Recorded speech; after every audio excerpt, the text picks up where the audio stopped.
الرحمن الرحيم اللهم صل على سيدنا محمد أما بعد السلام عليكم ورحمة الله وبركاته marka ugu horeysa waxaan salaamayaa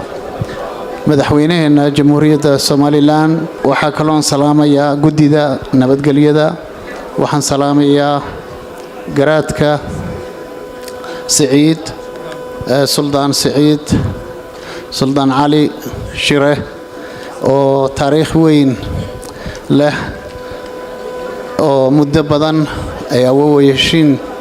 ay dhulkan ka soo shaqeeyeen Ingiriisku aad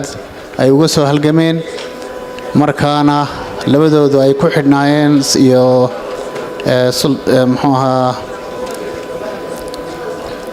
suldaanka Suldaan Ali Shire iyo ugaasdoodii ay ku xidhnaayeen Kabaraan iyo Farax Omar saddexdaa nin oo ka soo horjeestay Ingiriiska oo xoog dhulkeena inuu ku qabsaday rabay maanta waxaan u joognaa nabadgelyada Soomaaliland ayaan maanta iskugu nimid alxamdulillaah rabbil caalamiin suldaan waxaan ku oran lahaa waxaad ka casuuman tahay gobolka Awdal baan ku soo dhaweynayaa insha Allah maanta rajada weyn madaxweynaheena suurta galiyay fadhi golahan inoo sameeyay shirkan guud oo nabadgelyada muddo wuxuu joogaa 9 bilood waa madaxweynaha xaqa oo daacadda ay ka muuqato wuxuu ballan qaaday xilligii ololahana uu fuliyay talaabooyinkaasi way noo cadahay aniga jigjiga ayuu madaxweynuhu ii soo diray gudida nabadgelyada oo saaxiibkay door on jaamacadda Gaheer ku wada jirnay aan ka soo wada baxnay iyo kooxda Cabdiqaadir Jirde ay hogaaminaysaa jigjiga igu yimiday ana wadanka ka maqnaa oo xabad laga bixiyay maanta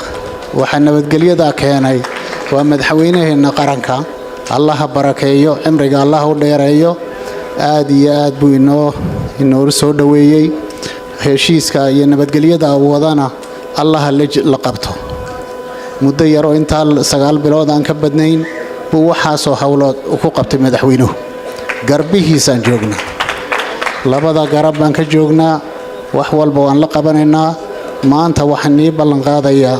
itiraafkiina inuu qacanteena ku jiro waan ka shaqaynaynaa ilaa dawladda Mareykanka waan u raaciyaa madaxweynuhu ii sheegay wax walba waan la qabanaynaa waad ku farxi doontaan dhulkeena barwaaqa soo socota nabadgelyada moral ugu horeysa inaan nabadgelyada ka wada shaqeyno waajibina saaran way qarankeena meel kasto ay wax ka jiraan galbeed iyo bariba inaan nabadgelyada ka shaqeyno wixii nagu soo duulana wada jir u qabsano ayaa naga ballan qaadkaasaan madaxweynaha u qaadnay waana ka dhabaynaynaa annaguna inaan nabadgelyada sideeda halkeeda dhigno aad iyo aad baan u mahadsanay midnimada aan sii wadno Soomaaliland oo mida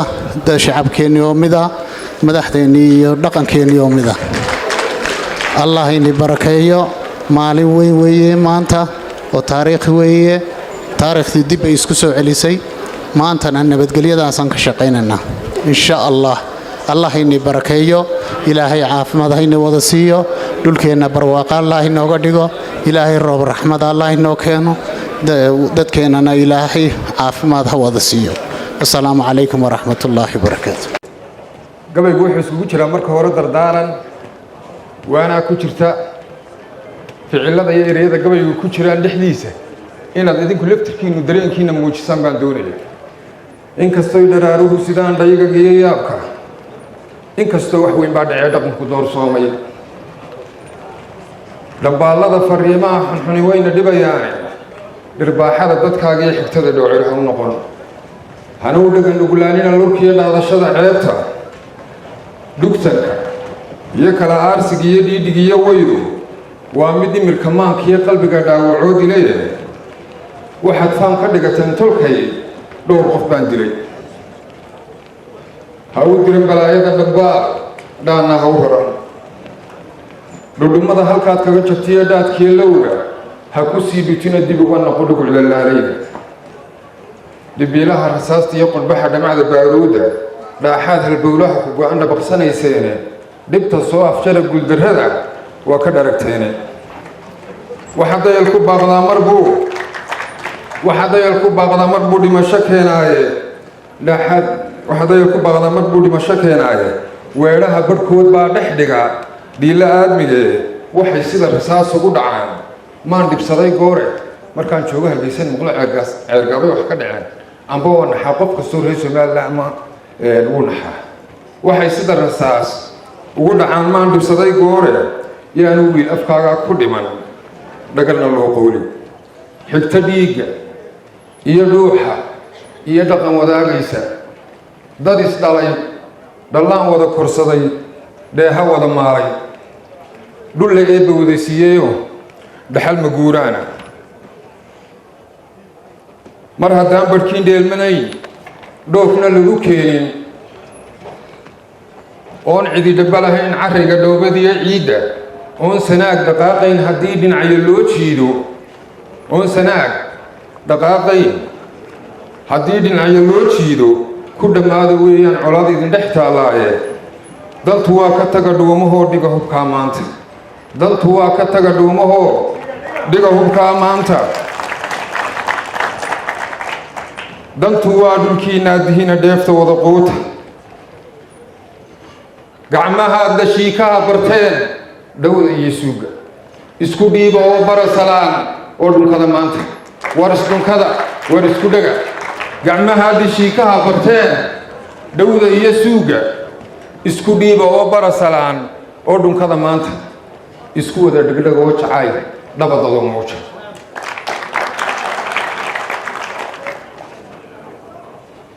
dhammaantiin ka badan oo dhulkani waa mid dherer weyne adoon midho dhexdiisa ku ribin dhoobada iyo guudka oon rabid inaad idin gurtaan dhaliyo khayraadka maxay tahay dhul aan lagu tabcayn goodi lagu dhaaro maxay tahay cagi soo dhawo oo dhul badan sheego ku dhigno maxay tahay bannaan oo dad uga dhaaro udhimo maxay tahay ku dhimo oo ku dhagarooba xaajada ninkii dayilahaa kala dhantaalaayo biyaha xuseen udhiib dawe iyo inay nabadda shabo habeen waa midaan dhicine xaqiiqada dharaabtaa maxaa dhacabta loo saaray dhimashada walaalkii ninkii dheef ku helayowga aadmiga haddaad dhibi taqaan dhuumashaa xigiye nin colaad ku dhiiraday islaax buu ka dheeryahay halkuu sama ku dhaafo xumo uga dhowaadaay mashaqadu hadday kaa dhab tahay dayma bixinteedu dhex ka noqo sokeeyahan isdilay ha isku sajidina waxaan la hadlayaa garaadka waxaan la hadlayaa aqliga waxaan la hadlayaa cid kastoo nabaddu ay ku tiirsan tahay balaayada dhacaysaa dad bay guulu dhalsaaye nin dhaqaala haysto qurbaha dhamac ka soo oga isku dhufashadiinnu u horay suuryo dhagareede maya dhaha markay idin dhahaan duulku dhagarooga ka dhammaada anaga dilkiya dhaxal xumaanteeda dhiga oo tumaatida ka hadha godobta dhiiggeeda ku dhadhaba wanaag oo isra wada dhisnaantiinna dhagxumiya far hoosiya ka kora tala dhacnaanteeda lugtujeena dhaaftay adeer dhowra magaceenna way dhabaqday xaajay mar kale diida dhalanteedka allaan idinku dhaariyey dabkiyo dhiga hubkaa aawan oo nabad dhammaysiya wanaag lagu wada dhaartay madaxweynaha qaranka suldaan saciid ugaaska iyo cid kastoo halka joogta waxaan gaar u salaamayaa xildhibaanada waxaan gaar u salaamayaa qabanqaabada waxaan gaar u salaamayaa reer sanaag waxaan halkan ka salaamayaa madaxweynaha oo suuro geliyey kulankan maanta ballaaran oo halka la isugu yimi oo nabadda kow ka ahaa gogashana dhigay iyo dowladda xukuumaddiisa iyo raggii kala shaqeeyey oo gacanta ka siiyey oo guddiyada ahaa iyo maamulka gobolka sanaag degmo iyo gobolba iyo guddidii aan soo dirnay oo xaggaa ka soo magacownay iyo guddidii madaxweynuhu soo magacaabay iyo dhammaan dadweynaha ka qayb qaatay hawsha nabadaynta aad baan ugu mahadnaqayaa waana salaamayaa wassalaamu calaykum waraxmatullaahi wabarakaatu maanta oo ay tahay maalin taariikhda oo halka aan isugu nimi nabadgelyada gobolka sanaag intii ka qayb qaadataba waan uga mahad celinayaa waana soo dhoweynayaa waana maalin taariikhiya madaxweynena gaar baan uga mahadnaqayaa hawsha isaga oo ahaa garwadeen ka ahaa gogashana bilaabay raggii la qabanqaabiyey oo la qabtayna waa uga mahadcelinayaa madaxweyne waxaan leeyahay inta harsanna dhammaystirkeeda aday kugu taallaa iyo dowladdaada marka annaguna garab baan kugu siinaynaa diyaar baanu nahay wixii dhimanna waa dhammaystiraynaa cid allaale ciddii ka qayb qaadatayna waa uga mahadcelinayaa waana u ducaynayaa gobolka Sanaag ama degmada Ceergaabo waxaan ilaahay uga rajaynayaa dadweynaheeda iyo ummadda ku noolba in ilaahay barwaaqo iyo horumar iyo nabadgelyo ilaahay isugu soo celiyo ciddii ka maqan oo hadda inaga dhimanna ilaahay waxaan ka rajaynaynaa iyagoo nabadgelyo in ilaahay noo keeno laguma kala maarmi karo waa meel dad ehel ay ku wada nool yihiin cid gaar ah oo kali ugu noolaan kartaa ma jirto cid gaar ah oo gooni uga maqnaan kartaana ma jirto waxaan ugu baaqaynaa ciddii naga maqana inay si nabada inoogu soo xiroodaan oo inoogu yimaadaan inagoo wada jirana aynu dhinacyada wada qabanno nabadgelyo caama iyo wanaag iyo sharaf iyo sidii ay inoo ahaan jirtay degmada Ceergaabo iyo gobolka Sanaag aynu isugu soo noqonno baan ilaahay ka rajaynayaa cid allaale ciddii ka shaqaysana waa u mahadnaqaya waana u ducaynayaa waxaan leenahay kolba annagu waajib aanu qaadanay bay ahayd wax aanu cid wax ugu danaynaynay ma ahayn wax ummaddeena iyo dadkeena iyo dalkeena aynu ugu danaynaynay bay ahayd waajibkeygii baanu gudanay wixii noo harsanna diyaar baanu u nahay waan dhammaystiraynaa qof kastoo gobolka Sanaag ka mida waxaan u soo jeedinaynaa inuu hawsha inagu aynu hormuud u noqono haday gobolka iyo maamulka iyo odayaasha iyo cuqaasha iyo salaadiinta ay tahay inaga hormuud ka noqon karna inagana gooyn karna nabadda Ceergaabo si wada jira inaynu uga wada shaqeyno baan ka codsanayaa dhammaan wixii waxgarada haweenka dhalinyarada waxgaradka salaadiinta maamulka gobolka intaba waxaan ka codsanayaa inaynu hormuudka koowaad inoo ka noqono markaas inagana cidii aynu u baahanahay waxay nala qaban kartaa aad baan ugu mahadnaqayaa madaxweynaha iyo dawladdiisaba iyo shacabka reer Ceergaabo ee ka qayb qaatay nabadan maanta aynu halka isugu nimi oo inoogu xidhantay nabadda fayskeedii koowaad inaynu maanta halka ku soo gabagabeysano wixii noo harsanna waa dhammaystiranaynaa insha Allah waxaan rajaynaynaa guul iyo gobonimo assalaamu calaykum waraxmatullaahi wabarakaatuh waxaan doonayaa inaan hadalku iga gaabanin oo kan le 2 minute baan waxaan isleeyahay inta salaanta ku darso waxaan oran lahaa shirka saacad ku dar halkay saacad inaga dhimantay saacadaha lagu daro Xuseen oo shirkan waa shir nabadgelyo si wacan la isu wacyigeliyo si wacan loo wada hadlaabaa fiican halkan madaxweyne adaanku ugu horeysiinayaa ee waxaad ka qabatay shir nabadgelyo shirka nabadgelyo aad qabatay hadii gooraale madaxweynuhu laba go'aan buu leeyahay inuu ama xabad wax ku xalilo iyo duulimaad iyo dagaal ama uu wanaag iyo soo dhaweyn wax ku xalilo waxa ka muuqata inaad wanaag iyo kalgacal fidisay oo aad doonayso inaad wax ku xalisho ilaahay ha kula qabto ilaahay waxaynu ka baryaynaa in ilaahay kula qabtaa waxaan leeyahay dalkan horta waa lagu soo duulay waxa laga yaabaa hadalkii halkan lagaga hadlayay mid ka yar gedisan inaan anigu ku hadlo waa lagu soo duulay dalkan dad dhibteena jecel oo colaadeena jecel oo kala fogaanteena jecel oo reeraheena kala qodaya oo inagayna kala wada yaa ku soo duulay qaybo inaga midana way haystaan waxaan halka kan mahad gaara oo qoto dheer uga soo jeedinayaa Suldaan Saciid Suldaan Cabdisalaam salaadiinta cartan iyo kamid yihiin iyo salaadiinta kale la socotay Suldaan Xuseen iyo kamid yihiin waxay gaareen go'aan waxa ku socda dagaal Soomaaliya wado daarood wado harti wado hadalka hadaan lagu dhawaa wax ka xun baa laga dhawaadaa hadiya habeen miidiyaha waxa ku jira inay daarood jabiyeen waxa ku jira inay harti jabiyeen waxa ku jira inay Soomaali jabiyeen waxaanu leenahay aan anigu leeyahay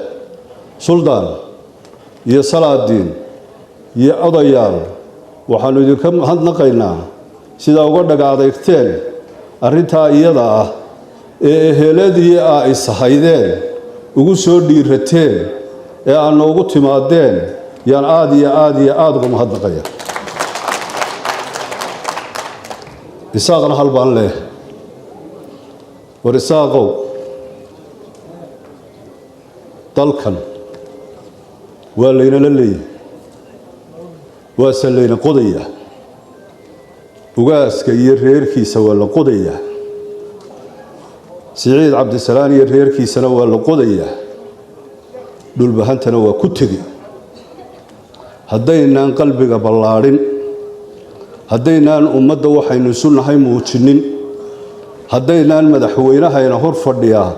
waxa uu dadaal doonayo inuu qabtaa inaan isku garab taagin wax allaale waxaynu kordhinaynaa ma jiraan wax allaale waxaynu kordhinaynaa ma jiraan marti waxaan idinka ahay reer sanaagow reer ceerigaabow laf walba lafta lagu xigaa lagu kabaayee muuse ismaaciilow waxa marti laydinka yahay eheladiinnaa inoo timi sidii aa walaaltinimadeeda iyo kalgacalkeeda iyo ehelnimadeeda aa u muujin lahaydeen baa laydinka doonaya